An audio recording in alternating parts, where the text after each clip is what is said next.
Bonjour, bienvenue dans les interviews des leaders inspirants vers un engagement et un management conscient pour harmoniser le monde qui nous entoure. Aujourd'hui, j'ai la joie de recevoir Pierre-Yves Antras. Monsieur Antras, bonjour. Bonjour. Du cœur des êtres naît le désir, l'intuition et l'inspiration. Il s'y épanouit les valeurs, la raison d'être et la motivation.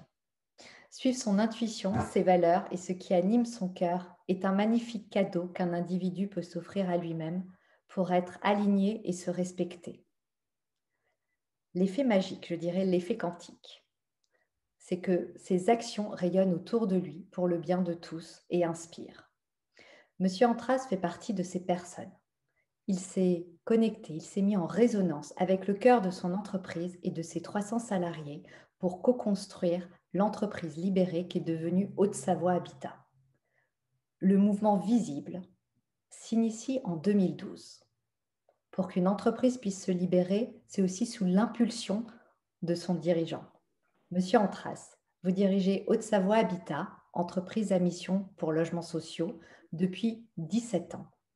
Et vous avez toujours eu à cœur, et je vous cite, de donner une âme à un groupe à vocation sociale. Vous avez publié en janvier 2021, pour les 90 ans de Haute-Savoie Habitat, votre livre « Libérer son entreprise », dans laquelle est raconté justement ce parcours. Alors, ce projet, il naît aussi sous votre impulsion. Donc, quelles sont les valeurs qui vous animent, qui ont pu initier ce projet ?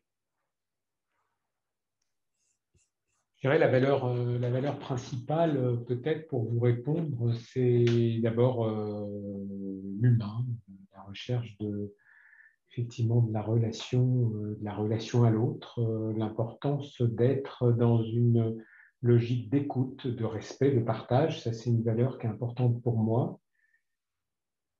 Une valeur dont on ne fait pas beaucoup état aussi dans le monde de l'entreprise, mais que moi je livre de plus en plus comme étant importante pour moi, c'est simplement l'amour de l'autre, la possibilité d'aller, comme vous l'avez dit dans l'introduction, de cœur à cœur vers l'autre. Et pour moi, c'est quelque chose d'important. Je citerai comme ça aussi cette recherche dont je prends conscience de plus en plus et de plus en plus de façon importante, c'est l'importance d'être dans une recherche de paix. C'est aussi ça, je pense, plus une mission qu'une valeur, mais en tout cas cette recherche-là d'être un contributeur de paix, paix individuelle d'abord, parce qu'on ne peut pas démarrer si on n'est pas dans une recherche, dans une paix intérieure, personnelle, qui nous permet d'aller vers une paix, vers l'autre, tout simplement. Ça s'appelle la relation humaine. Et puis, de se rendre compte, notamment par rapport à la crise qu'on est en train de vivre, j'allais dire qu'on a vécu, malheureusement, on n'a pas tout à fait terminé de la vivre, mais d'être dans une logique de recherche permanente au niveau des entreprises, acteurs du mouvement social, acteurs de cette société dans laquelle on vit, d'être d'être sur une recherche de paix dans le monde. Allez, je vais généraliser comme ça, parce que je pense que même si on a un petit effet colibri, il faut quand même qu'on démarre par là, et en tant qu'entreprise ou en tant que personne, en tout cas, il faut commencer par quelque chose. D'accord. Et alors, justement, quel a été le déclencheur pour lancer en 2012, enfin, ça c'est le visible, hein, en 2012, pour lancer l'idée de l'entreprise libérée? Quel a été le déclencheur?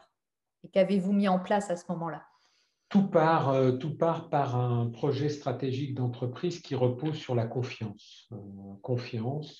Être en confiance, faire en sorte que toutes nos parties prenantes, donc celle de Haute-Savoie Habitat. Haute-Savoie Habitat est un organisme HLM, un organisme de logement social, ce qui veut dire que nos parties prenantes, c'est les locataires, c'est les entreprises, c'est les élus, c'est les collectivités avec qui on travaille, c'est tout le monde de nos partenaires, mais c'est aussi nos salariés, comme toute entreprise. Et quand on se pose la question de la confiance d'une entreprise avec ses salariés, avec ses collaborateurs, eh ben, on tire le fil forcément de l'entreprise libérée.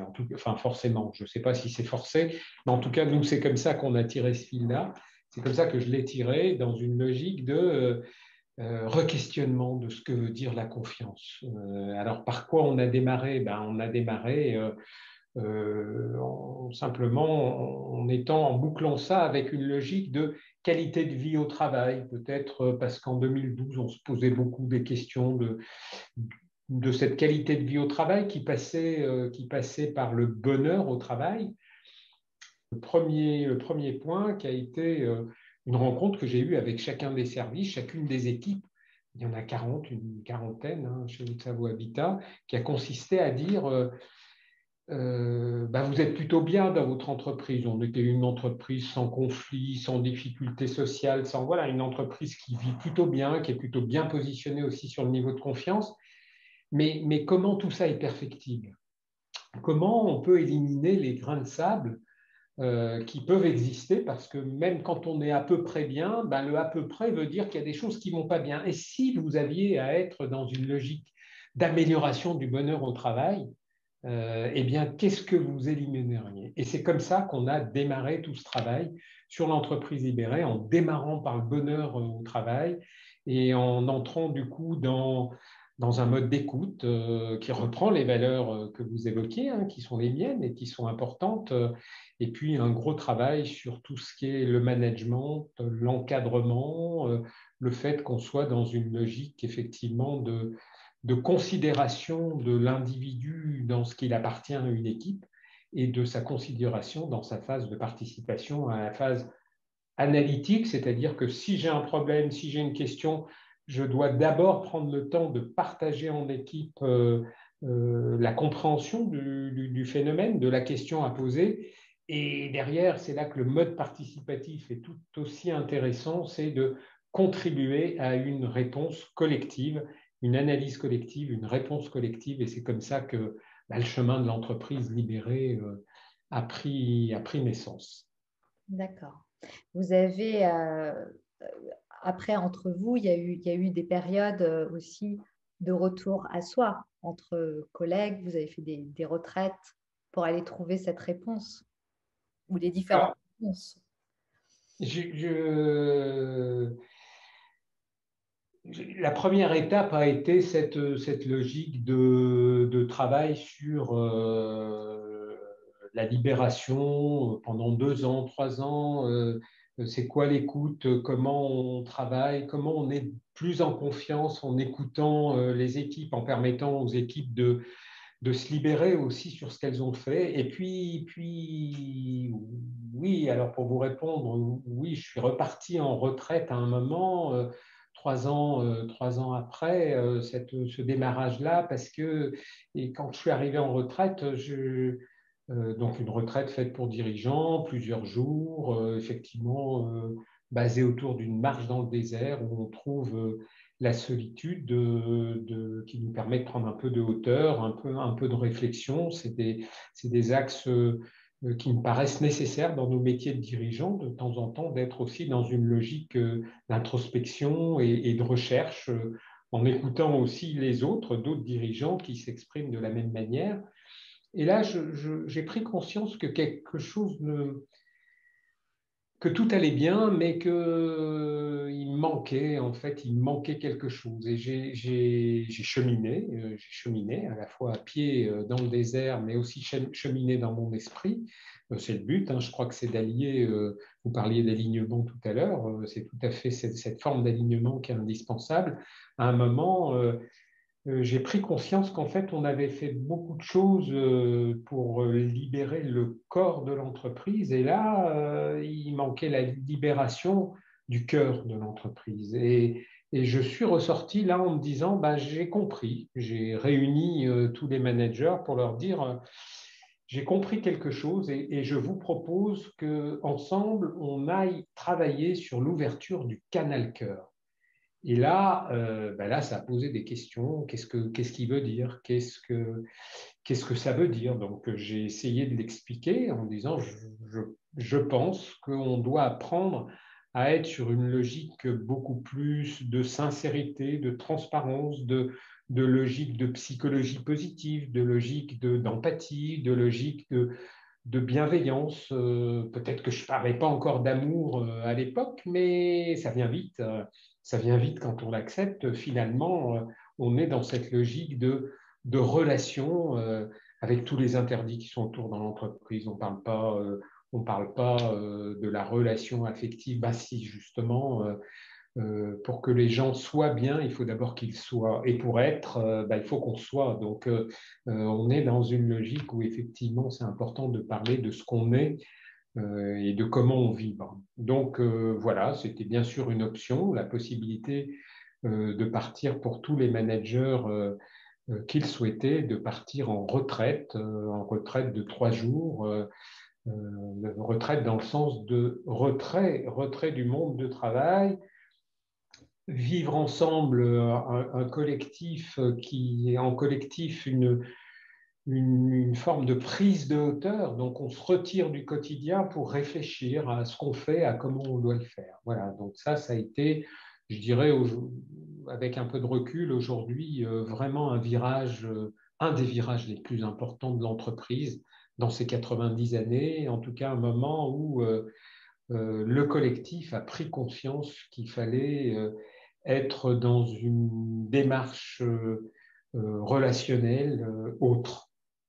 On en revient donc au sens, que ce soit à titre individuel ou collectif. L'individu ne peut pas avancer s'il n'y a pas de sens, mais l'entreprise non plus, en fait.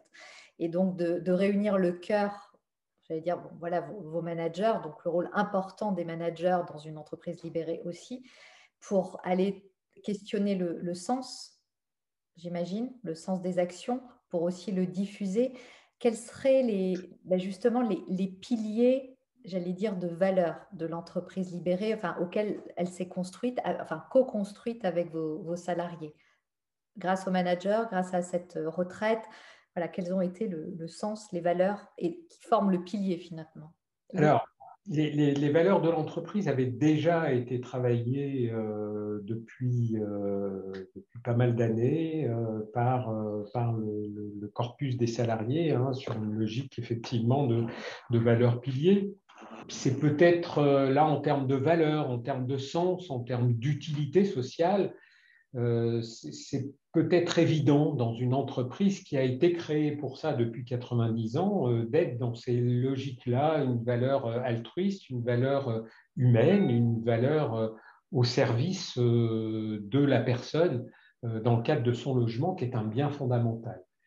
Donc, ça, c'est assez évident. Quand on travaille dans un organisme HLM, on a cette logique-là en termes de valeur, c'est-à-dire qu'on le porte et on sait comment on doit le développer. C'est ce que je disais en introduction, vous êtes mis en résonance avec le cœur de l'entreprise, en fait. Et s'il n'y avait pas eu ce mouvement, enfin, si le cœur et les salariés n'étaient pas là-dedans non plus, enfin, il y a quelque chose qui n'aurait pas résonné. Mais pour conduire vers tout ça, il y a le rôle des managers est aussi important. Donc, comment accompagnent-ils leurs équipes pour pour aller sur ce chemin, en fait? Quel a été, ou quel est plutôt, pardon, leur rôle vraiment? Alors oui, Sandrine, vous avez raison, il est non seulement important, il est fondamental ce rôle-là. La pièce maîtresse d'une organisation telle qu'on a pu la développer, c'est effectivement le manager. Et le manager qui devient dans sa mission, qui doit être là, qui doit exister. Et c'est ça, le concept de l'entreprise libérée, c'est de se dire qu'à un moment, je dois comprendre où est cet espace libéré pour pouvoir proposer, pour pouvoir analyser, pour pouvoir construire. Et je comprends où est l'espace libéré quand j'ai compris où s'arrêtaient les contraintes. C'est exactement pareil, je reprends la société française, c'est pareil, on a des codes réglementaires, législatifs, qui nous disent voilà où sont les règles. Donc j'arrête les règles à un certain endroit et là je sais que j'ai le droit, donc la liberté de pouvoir développer. Eh bien, une entreprise libérée, c'est ça. Et celui qui met en place cette forme d'animation libérée, eh bien, c'est le manager, c'est l'animateur d'équipe. C'est lui qui est en capacité de dire là, c'est à vous de prendre la décision parce que effectivement, vous pouvez la prendre. C'est pas un animateur démagogique, c'est pas celui qui va faire prendre une décision ou faire croire qu'il prend une décision, que le groupe peut prendre une décision alors qu'en fait elle est insufflée par des obligations, on aimerait bien. Non, c'est pas ça, c'est tout sauf ça. C'est une logique de je vous explique votre espace de liberté. Et là, on va se donner les moyens de prendre une belle décision. C'est ça la définition de l'espace libéré et c'est ça la force. Alors le manager, il devient un animateur au sens de animer, c'est-à-dire au sens d'apporter une âme à une équipe. Et c'est là que je me reboucle avec la vision du cœur que vous évoquez, mais qui sera distinguée avec l'esprit. Il n'y a pas que le cœur, il y a la logique. Le cœur, il entraîne une ouverture de l'esprit parce qu'on comprend. Parce que quand on fait parler, quand on laisse parler nos émotions, on est dans une logique empathique, de regard bienveillant, et là, on comprend plus facilement. Mais c'est l'esprit qui nous aide après à évoluer.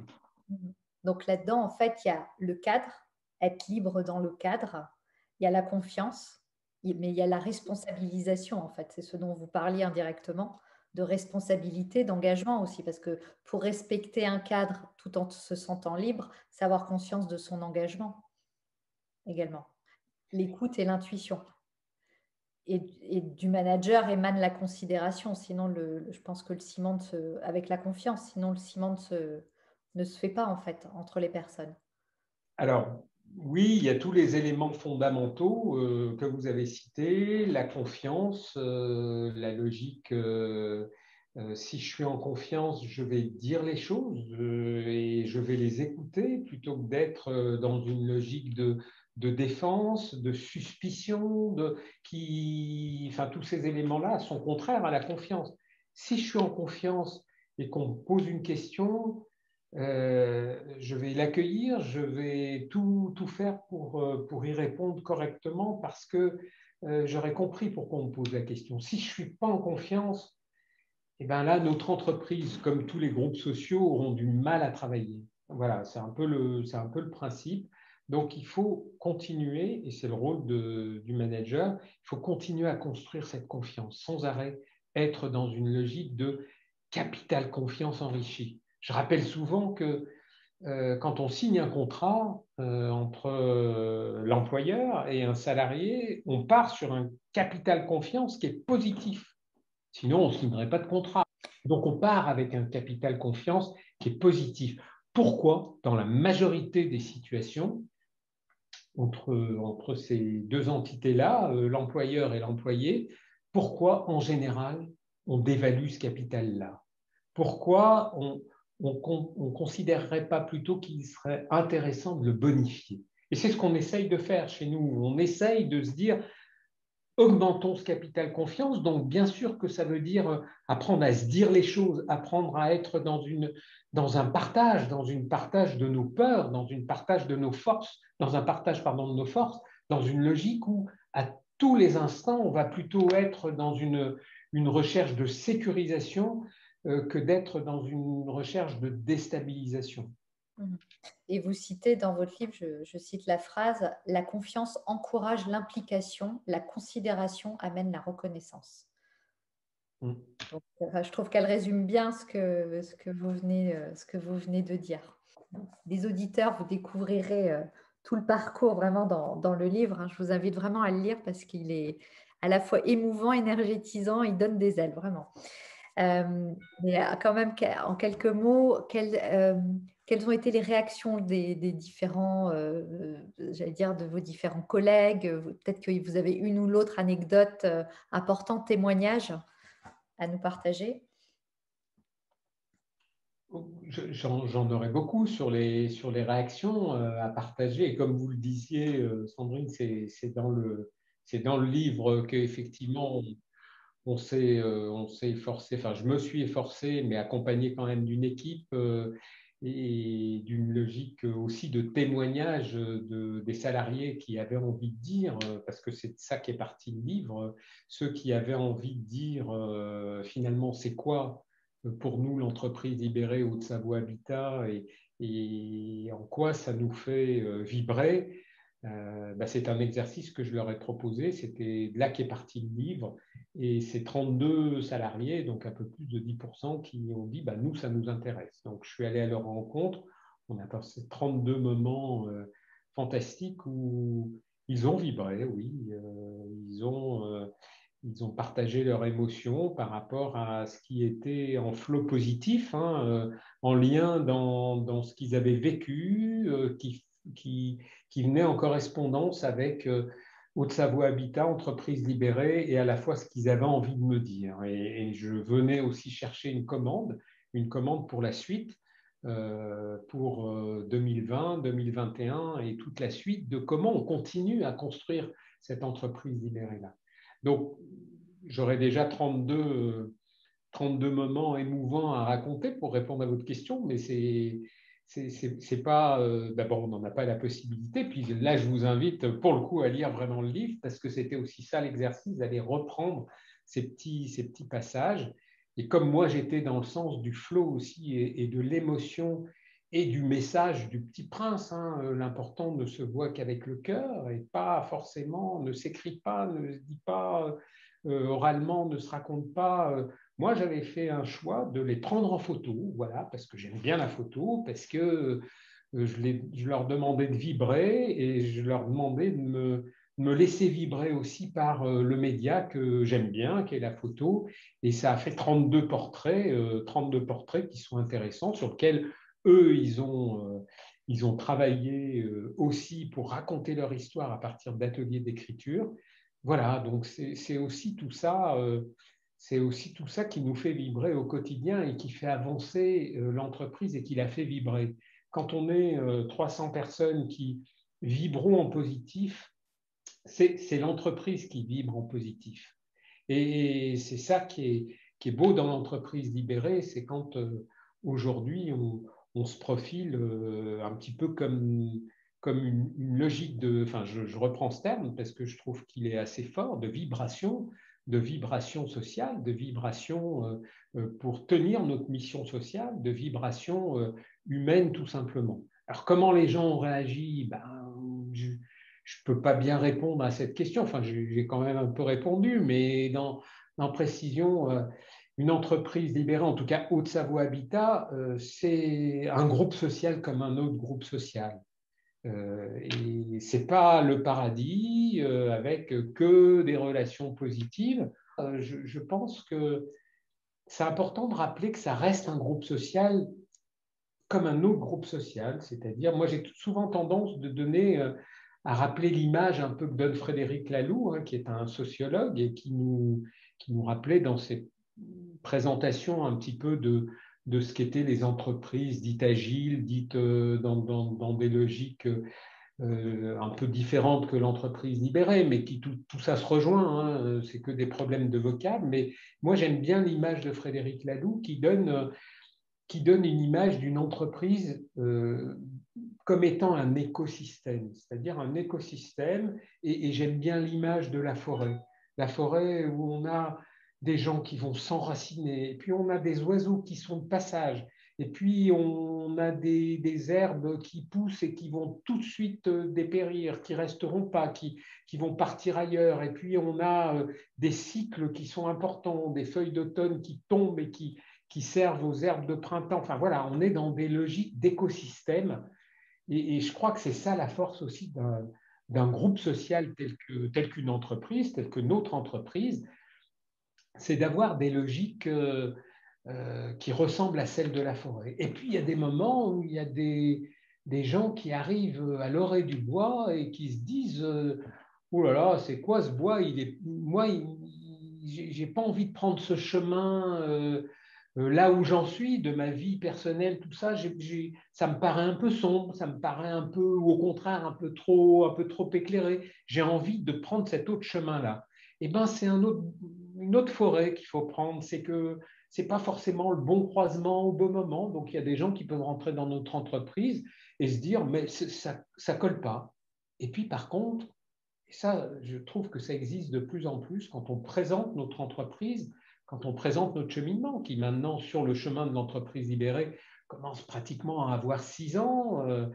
On se rend compte qu'on attire d'autres personnes et qu'il y a une forme un peu nouvelle qu'on est en train d'assimiler, sur laquelle on réfléchit dans une instance qu'on a créée qui s'appelle, mais j'y reviendrai peut-être, le labo de recherche quantique, mais il y a une forme d'appel.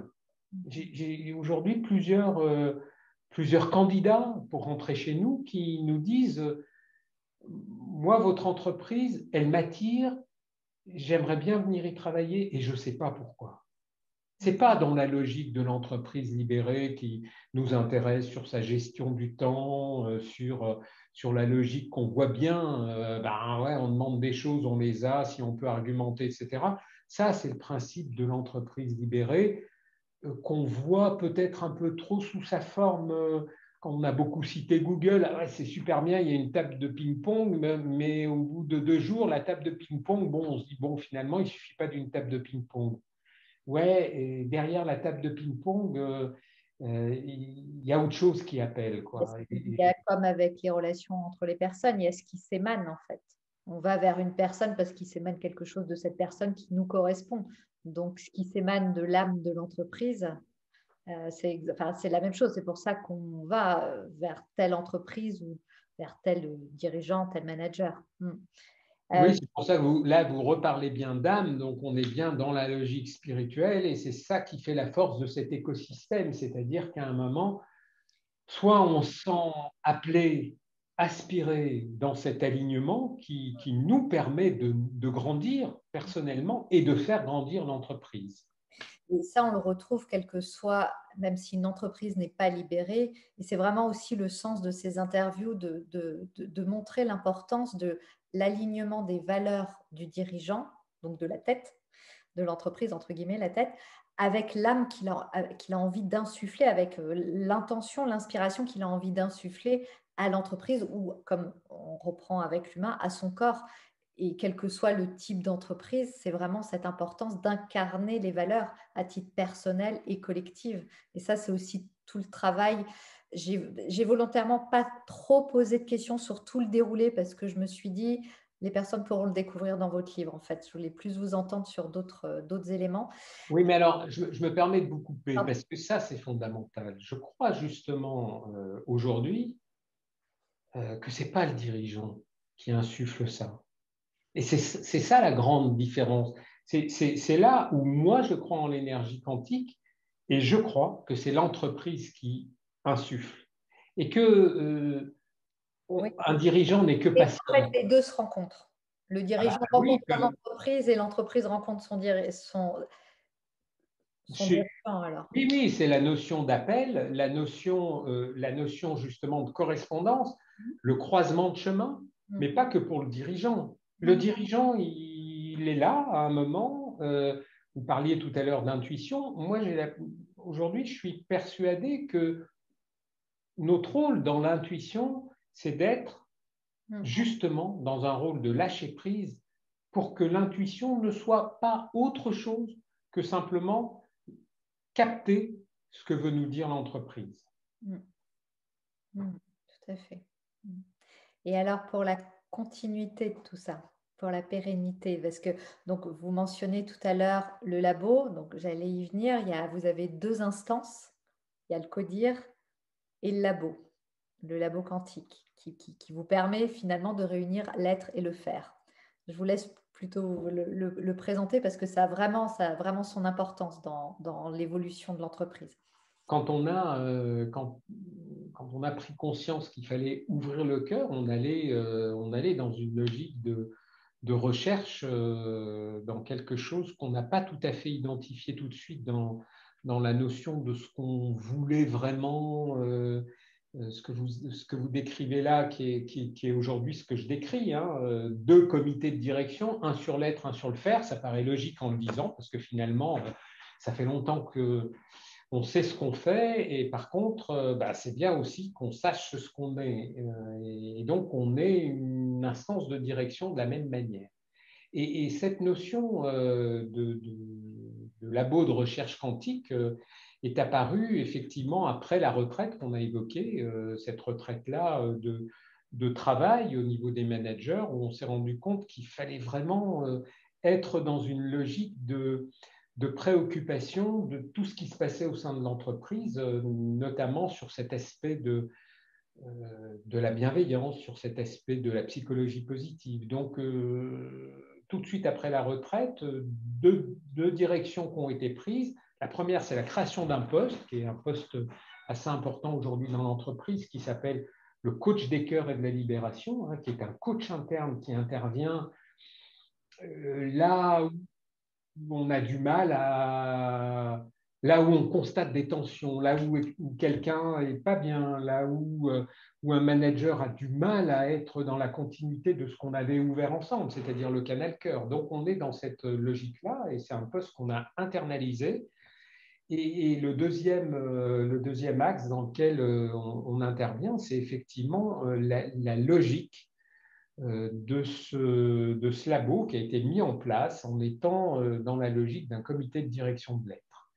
Et là, voilà, la dernière étape, et c'est la fin du livre, parce que il y aura peut-être un deuxième tome, parce qu'il s'est passé tellement de choses depuis novembre 2020, 2019, pardon, voilà, parce que ça s'arrête, le livre s'arrête à peu près à novembre 2019, où le labo a décidé de se doter d'une action de réflexion pour aller chercher ce qu'on allait faire après. Alors, ensemble, collectivement, on a décidé de partir dans une retraite de 10 jours, dans le silence, pour définir l'orientation de notre structure pour après cette retraite.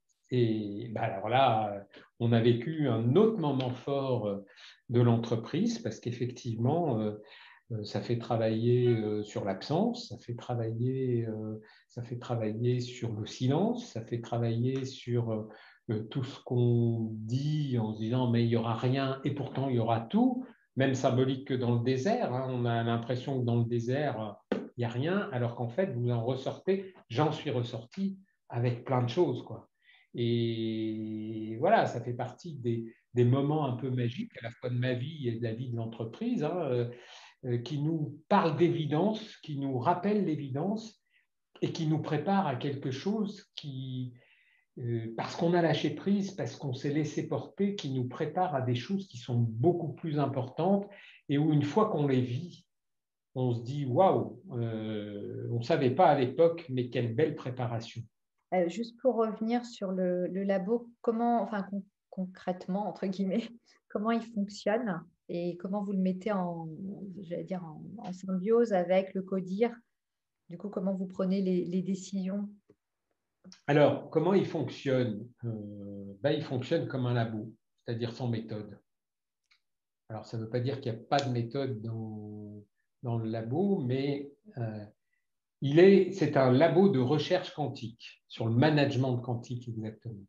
C'est très, très compliqué dans la première base de la physique quantique ou du domaine quantique dans son ensemble, c'est que toute chose observée est modifiée par l'observateur. Donc, quand vous vous dites ça, ça veut dire, alors là, je ne sais plus faire. Parce que si j'observe, je vais modifier les choses. Mais à la fois, j'ai besoin d'observer. Donc, c'est compliqué. Et c'est cette complexité-là, peut-être qu'on aime bien, qui nous invite à être, bien sûr, dans une méthode d'avancée, des méthodes qui sont forcément dans le champ un petit peu de l'innovation. Enfin, j'en ai cité une, quand on se dit, pour travailler sur le futur, on se met en retraite. Bon, ça, mais 10 jours, déjà, c'est exceptionnel. 10 jours dans le silence. Alors là, on se dit, attends, comment un comité de direction peut aller 10 jours dans le silence pour cheminer individuellement, mais collectivement par la présence des autres. C'est-à-dire que l'énergie est là, elle circule, et s'ils sont dans le silence, ils vont quand même faire ressortir des choses. Eh bien oui, on est ressorti avec trop de choses, je ne sais pas, mais en tout cas beaucoup de choses à travailler sur l'avenir. Donc, vous voyez, les méthodes, elles cheminent là aussi progressivement en fonction du groupe. Et comment on travaille ensemble? Alors ça, c'est une bonne question.